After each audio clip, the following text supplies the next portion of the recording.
Bonjour, aujourd'hui présentation d'un vieux kit que je trouve absolument superbe. Pour une fois il s'agit d'un kit, d'une maquette de Tommy qu'on connaît chez nous, surtout pour ses jouets et notamment sa gamme de robots à monter soi-même que sont les Zoïdes. Mais là, donc sous la marque Tommy, nous avons droit à une maquette de science-fiction, issue d'une œuvre qu'on ne connaît pas en France, qui est l'adaptation en animation de Lensman. Et Lensman, il y a eu un film en 1984 qui avait la particularité de mêler de l'animation, j'allais dire traditionnelle, avec de l'animation générée par ordinateur, notamment pour les vaisseaux. C'était tout nouveau à l'époque, hein, on le devine. Il y a un de mes amis qui en parle très très bien, c'est l'ami Gorkab. Coucou Gorkab, sur sa chaîne, je vous mets un lien juste ici. En attendant donc ce film qui était sorti au cinéma logiquement en 1984 a été en fait le début aussi du lancement de Lensman en série animée qui est passé au Japon entre 84 et 85. Par contre je ne sais pas si ça a eu vraiment du succès ou quoi, mais je trouve les maquettes absolument superbes. Petit aparté sur Lensman, apparemment, moi j'ai cherché un petit peu sur le net ce qu'il en était. Visiblement on connaît les écrits autour de Lensman, puisqu'en fait c'est issu de romans qui ont été édités dans les années 30 jusqu'à 50 ou 60, j'ai cru comprendre, aux États-Unis. Et en France, c'était connu sous le nom de cycle de Fulgure, ce qui m'a beaucoup étonné parce que du coup, ça fait penser un peu à Fulgure au point ou quoi. Mais voilà, c'est pas Lensman en France, c'est cycle de Fulgure. Et je me suis dit, mais j'en ai jamais entendu parler, d'où ça sort, qu'est-ce que c'est?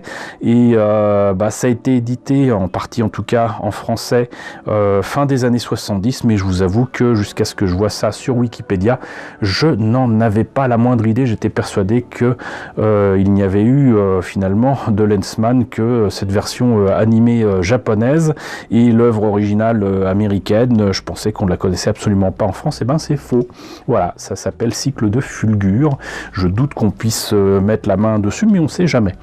Quoi qu'il en soit, donc Lensman, il y a plein de vaisseaux super sympas qui sont dedans, et comme vous le voyez avec cette image ici, cette illustration sur cette boîte, et ben ça fait quand même très jeu vidéo, très Tron, hein, franchement.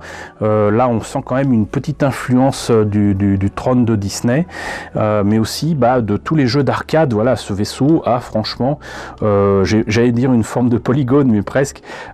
C'est franchement quand même très proche de ce qu'on pouvait trouver comme design dans les jeux vidéo du début des années 80 sur les bornes d'arcade. Très clairement ça y fait référence, et pas qu'un peu.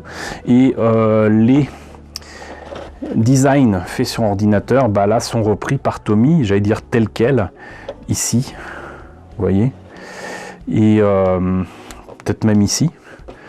Mais c'est complètement fou. Ça serait même d'ailleurs assez amusant de voir si ça a été fait aussi sur ordinateur pour la création des pièces, mais quelque part j'en doute. Et donc ce kit à l'époque au Japon était proposé par Tommy à 700 yens, ce qui n'est pas grand chose, ça fait dans les 5 € quoi. Et le kit monté et peint, le voilà. Et je trouve quand même fort sympathique, hein, fort beau. Apparemment, il y a le cockpit qui s'ouvre de manière assez originale. C'est pas le seul kit de Lensman que j'ai, je crois pas.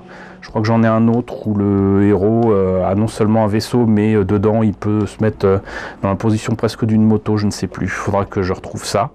Mais je trouve vraiment et la boîte vraiment superbe, et le kit l'est tout autant. Mais pour s'en convaincre, je vous propose tout simplement d'ouvrir la boîte et de voir ce qu'il y a à l'intérieur.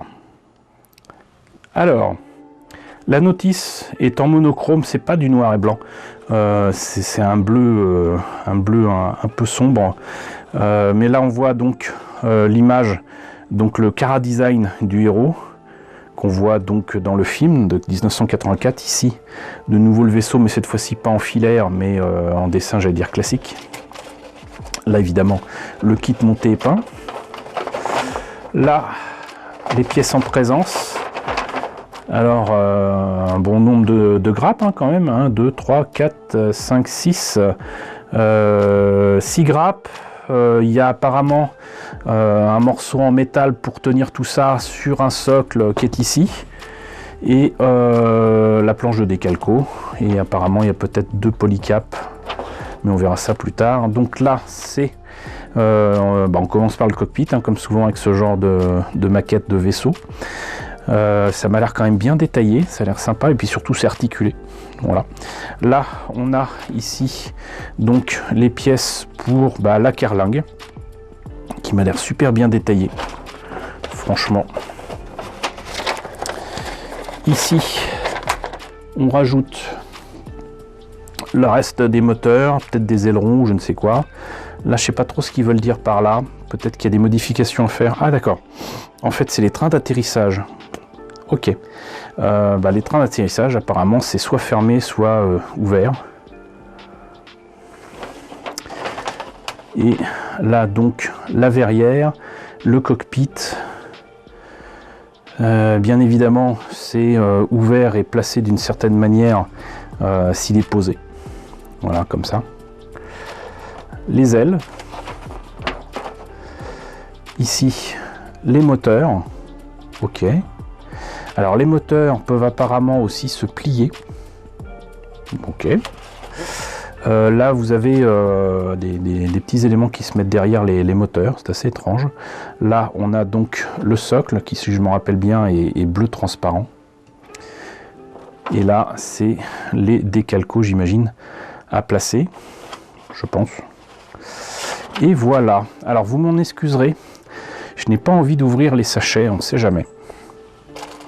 Mais vous voyez que donc le socle est donc bien bleu transparent. La verrière, comme souvent avec les kits de l'époque, que ce soit des kits japonais ou américains, il n'est pas transparent complet, mais un peu fumé. Je trouve ça superbe. Et malheureusement, on voit mal les détails. Bon, écoutez, je vais le faire pour vous. Mais vous le gardez pour vous.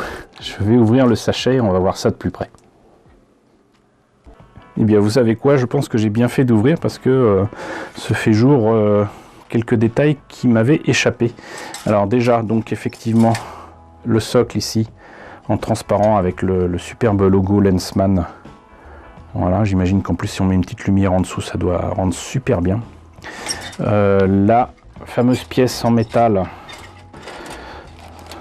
j'avais deviné, c'est ça. Et j'imagine que les polycaps, en fait, c'est pour mettre à la fois ici et dans le vaisseau. Donc c'est bien. On n'abîme pas sa pièce, sa maquette, en mettant le socle. Ici, donc, la verrière. Superbe. Ici, quelques pièces transparentes, fumées également. Et là, voilà, ça c'est quelque chose qui m'avait échappé. En fait, vous avez une planche d'autocollant. Mais il y a des détails là qui sont sympas. Et c'est peut-être pas plus mal que ce soit en autocollant. Ici pareil. Par contre là ça s'est un petit peu abîmé. Même dans le sachet. Mais Striker One est en autocollant aussi à mettre sur le socle. Alors les détails qu'on voyait sur la notice, est-ce qu'ils sont là? Eh ben oui, ils sont là, ils sont superbes. Et plein de beaux détails. De très beaux détails en creux. Ici. Vraiment c'est très beau. Pareil là, et c'est vrai que je ne l'avais pas précisé, l'échelle c'est du 1,72 et donc du coup il y a le personnage. Et bah écoutez, pour du 1,72 il est pas mal. Je trouve un peu grand pour du 1,72 quand même, mais ça va,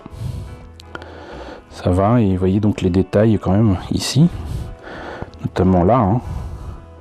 C'est juste magnifique. Et là donc des toutes petites pièces. Voilà, je regrette pas d'avoir ouvert le sachet. Bon, ça augmente sérieusement le fait que s'il se passe quoi que ce soit, ça va être abîmé, mais ça aurait été dommage de louper ça. Regardez ça. C'est magnifique. 84, hein, 1984. Alors je dis pas que dans les années 80 tout était pourri, loin de là. Mais là c'est du niveau de détaillage de Hasegawa, quoi. C'est juste très très beau. Voilà. Donc écoutez, je suis bien content de vous avoir présenté ce kit, hein. même si Lensman ne représente pas grand chose pour nous autres français. Ça reste aussi un grand classique de l'animation japonaise, qui est parvenu d'ailleurs aux Américains, puisque eux connaissent bien Lensman, par le biais donc d'une adaptation en anglais par Harmony Gold, qu'on connaît surtout pour leur adaptation notamment de Gigi et puis de Robotech. Mais bon, nous on l'a pas eu, mais voilà, grand classique de l'animation japonaise, parce que tout simplement avec Golgo 13, ça fait partie des premières œuvres animées japonaises à avoir tenté d'utiliser l'ordinateur pour l'animation. Voilà. Et ben écoutez, j'espère que cette présentation vous aura intéressé. N'hésitez pas à me dire ce qu'il en est dans la section commentaires, n'hésitez pas à liker, c'est très important, n'hésitez pas à partager, n'hésitez pas à vous abonner si ce n'est pas déjà fait. Coucou aux nombreux abonnés qui nous ont rejoints ces derniers temps, bienvenue ici. Coucou aux grands anciens qui me suivent depuis plus de 5 ans. Merci à tous de votre fidélité, merci à tous de votre soutien sur Tipeee et sur Paypal. Surtout prenez soin de vous, surtout en ce moment. Je vous laisse avec la liste des contributeurs de la chaîne et je vous dis à très bientôt pour la présentation peut-être d'un autre kit Lensman.